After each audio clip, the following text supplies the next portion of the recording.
TF1 diffusait un nouveau numéro des 12 coups de midi. Dans ce dernier, Emilien est revenu sur sa participation de la veille, lors de laquelle il a eu chaud en frôlant l'élimination. Emilien, le champion des 12 coups de midi, a failli vivre un grand moment de solitude lors de l'émission diffusée le mercredi 2 avril 2025. Le Vendéen, qui accumule les victoires et les étoiles mystérieuses, a en effet été mis en difficulté sur une question d'histoire, un sujet qu'il maîtrise pourtant bien. Après avoir répondu incorrectement, il s'est retrouvé au rouge, une situation particulièrement stressante dans le jeu. Ce n'est pas parce qu'on aime un domaine qu'on connaît tout à son sujet, a réagi le maître de midi avec humilité. Confronté à un duel, il a choisi de défier Corentin. Si son adversaire a échoué à trouver la bonne réponse concernant l'origine du mot coqueluche, Véronique, l'autre candidate du jour, a correctement répondu à la question, ce qui a sauvé Emilien d'une élimination immédiate s'il l'avait choisi elle.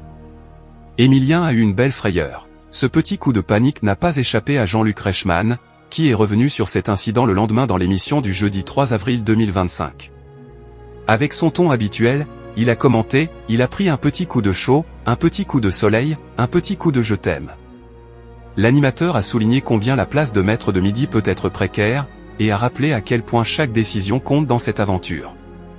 C'est dans ces moments-là qu'on se dit que ça ne tient vraiment pas à grand-chose.